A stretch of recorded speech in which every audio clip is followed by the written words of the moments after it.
ये दोनों विषय दिल्ली की राजनीति से जुड़े हुए हैं।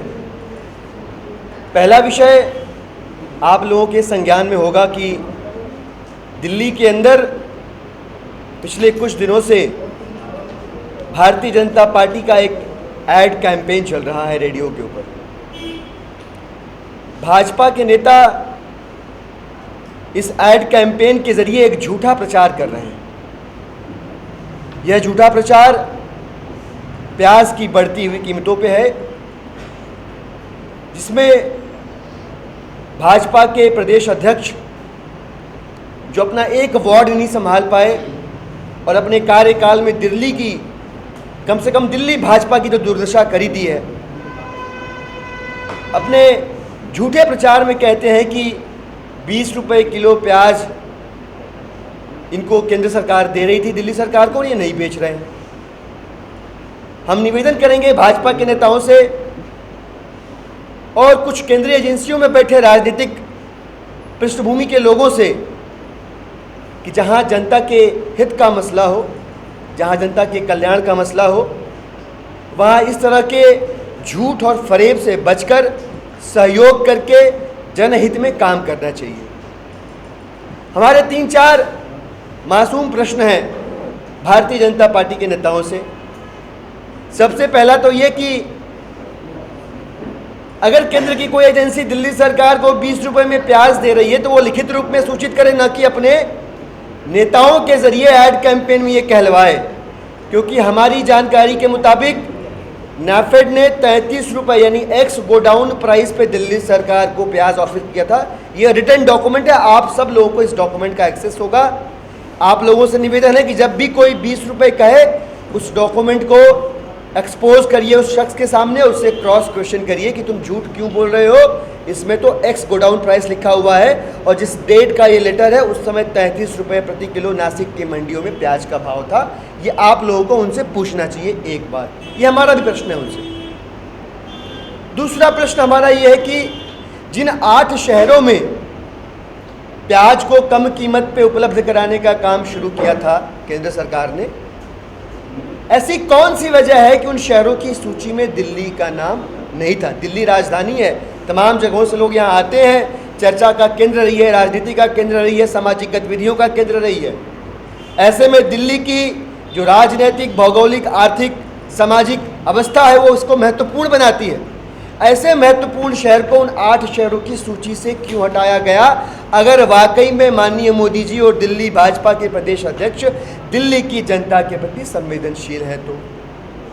तीसरा, हमें यह भी बताने का कस करे भारतीय जनता पार्टी के नेता, केंद्र सरकार में बैठे लोग, कि दिल्ली का तो छोड़ दीजिए और किस राज्य में, पूरे देश की बात कर रहा हूं मैं, पूरे देश में किस राज्य में, किस शहर में 20 रुपये किलो में केंद्रीय एजेंसियों ने प्याज बेचा है, इस बात की जानकारी दिल्ली की जनता को दें।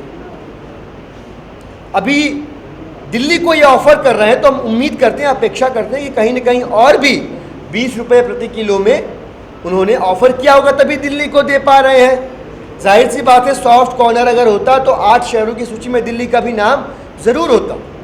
तो ये झूठ फरेब तब तक माना जाएगा जब तक कि इस बात का भी जवाब नहीं देते। और सबसे आखिरी में कि अगर आप वाकई दिल्ली की जनता का हित सोचते हैं, अगर आप वाकई अपनी हार से बौखलाए नहीं हैं और दिल्ली में अपनी हार को पचा गए हैं, तो आपके सैकड़ों सफल स्टोर्स हैं। हम चीख चीख के कहते रहे हैं कि जब आम आदमी पार्टी की सरकार, केजरीवाल सरकार एफपीएस स्टोर से 3 रुपये घाटा से 30 रुपये प्रति किलो में प्याज बेचकर दिखा सकती है कि वो अपनी जनता के प्रति, जनता के हित के प्रति संकल्पबद्ध है, तो क्यों नहीं आप अपने सफल आउटलेट से 20 रुपये प्रति किलो में बयानबाजी करने की बजाय प्याज बेचना शुरू कर दें।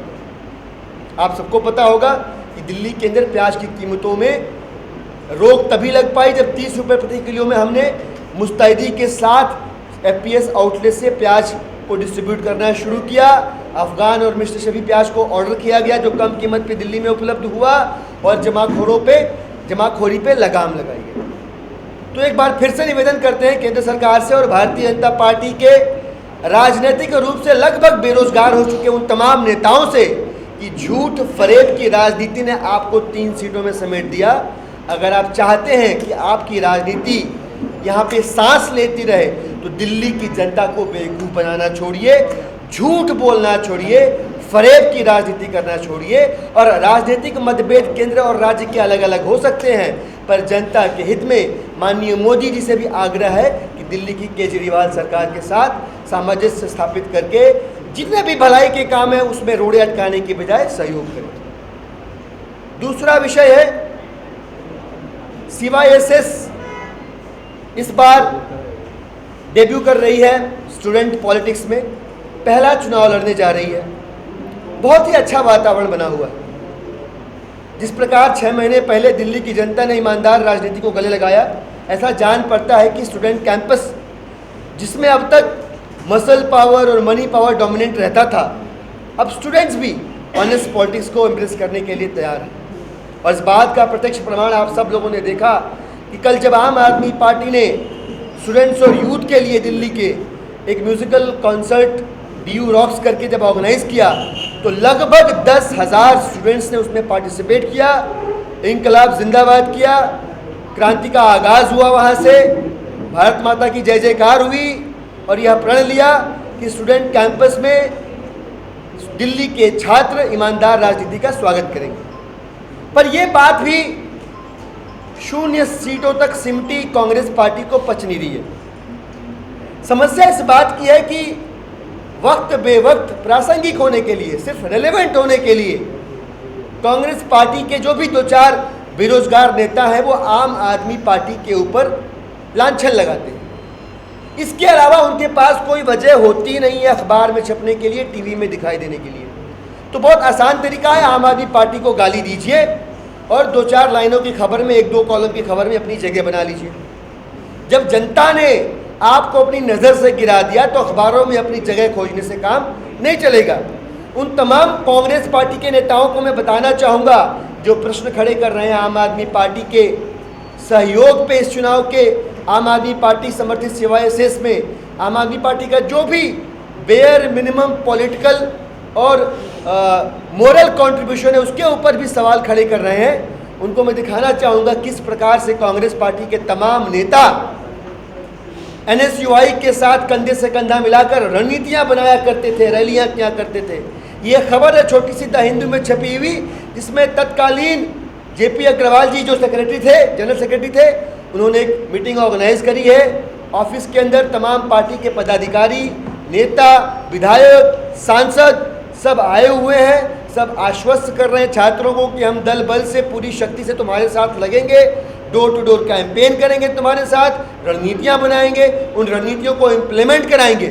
तो इस हद तक जो है कांग्रेस पार्टी और BJP, ABVP और NSUI के साथ एंगेज रही है। इनकी बौखलाहट का कारण सिर्फ ये है कि बहुत कम समय में दिल्ली के छात्र संघ में, दिल्ली की राजनीति में छात्रों और छात्राओं के हृदय में CYSS ने अपनी जगह बना ली, अपनी पैठ बना ली। तो राजनीतिक रूप से बेरोजगार हो चुके ये सारे लोग कम से कम अगर कुछ जनता के हितों की बात करें, उनके लिए संघर्ष करें, तो शायद जनता उनके बारे में सोचना शुरू कर दे।